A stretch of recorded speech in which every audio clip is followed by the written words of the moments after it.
Yeah, my name is Peter Lavery. I'm 18 years old. I live in Dublin. I'm in my final year in secondary school, so I'm in 6th year now, so I'm just pushing through to the Leaving Cert in June. I'm in a family of 5. My brother has PKU, but my sister doesn't, and my parents don't. I'm on 5 exchanges. I work part-time as a DJ, as well as I own my own company which run events.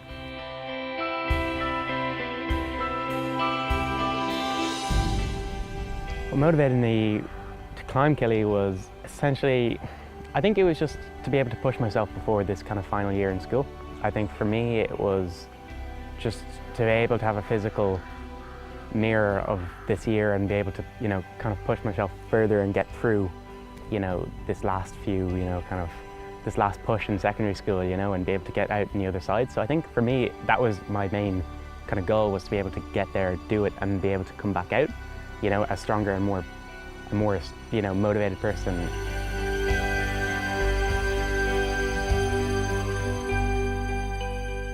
I'd say my biggest concern before leaving, I'd say it would have to have been the diet, I think.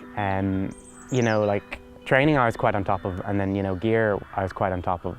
But I think with the diet, it was just, I think with anything, with fear, it's going into the unknown, which it definitely was, the only time I've ever been to the continent of Africa was South Africa. But, even then that was quite, developed, and it was more kind of like I knew what I was going into. But, to go into rural Tanzania, on my diet was kind of, it was a bit nerve-wracking, because I just didn't know what to expect.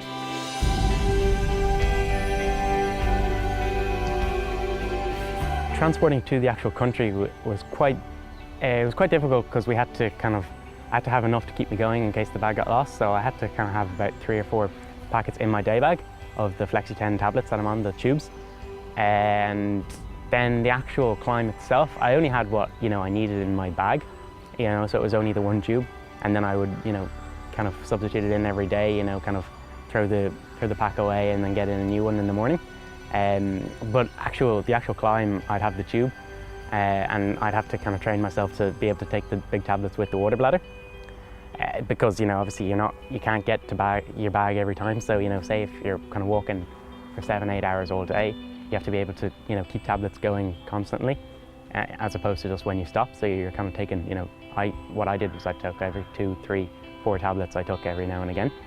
Just to kind of have a steady flow of protein, just keep on going all day. For me, that was easier.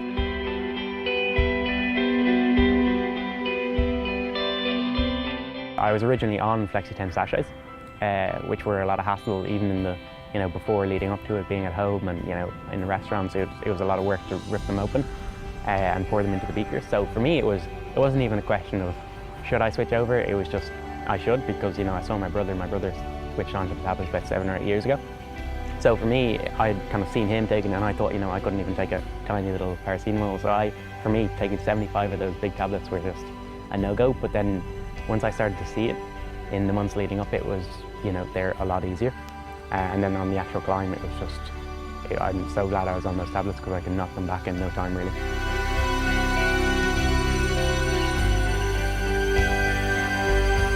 The most challenging part was probably being able to kind of plan in advance in the morning, what I'd need, because I never really knew as the day, when the day started, what exactly was going to happen. I never knew, what was going to be had for lunches or dinners, and there'd be occasions where, I'd give a pasta, and I only had a certain amount, in terms of pasta, because it's quite heavy, I only brought what I needed exactly on the button, so I'd be kind of having pastas, and then I'd be giving, pastas over to the chef. But then, he'd come out with a rice dish. Because of the language barrier, there was kind of this uncommunication, so I kind of had to take it on myself. So there was times when I found, I wouldn't give something, and then I wouldn't actually have a meal, and then I'd have to eat kind of later than everyone else.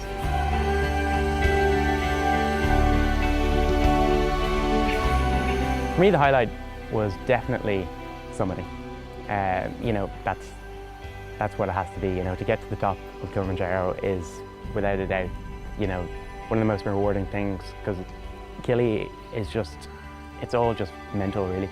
And then to have the kind of the burden of the diet playing in on, your mental attitude and your strength in your head is even more difficult. So to be able to get to the summit and say, and to be able to say, done it, you know, it was just, it's the most surreal experience. And when you're walking on that summit night, you know, you start at midnight and then you get in, we summited at 7:45. So it was, you know, just under 8 hours walking uphill, mostly in pitch dark, you know, and it gets up, it ranges from -13 when you start, and then once you get up to the top, you're at -15 when we were there.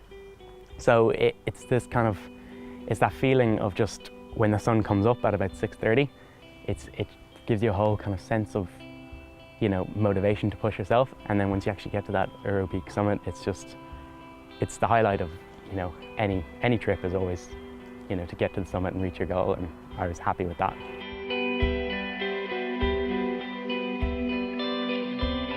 Just to do it.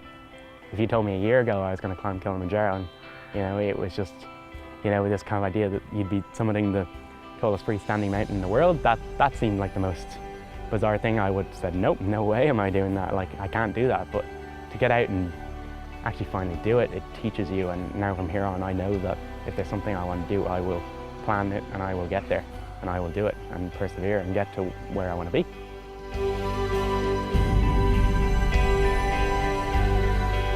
Well, I'd say my next adventure is probably, you know, well, I have to get through this year in school. It's my final year in secondary school. For me, I think this has kind of taught me that, you know, I can go anywhere with my diet. You know, it's not a disadvantage or a factor that I have to even include now. I just have to prepare for it, and then once you prepare, it's key.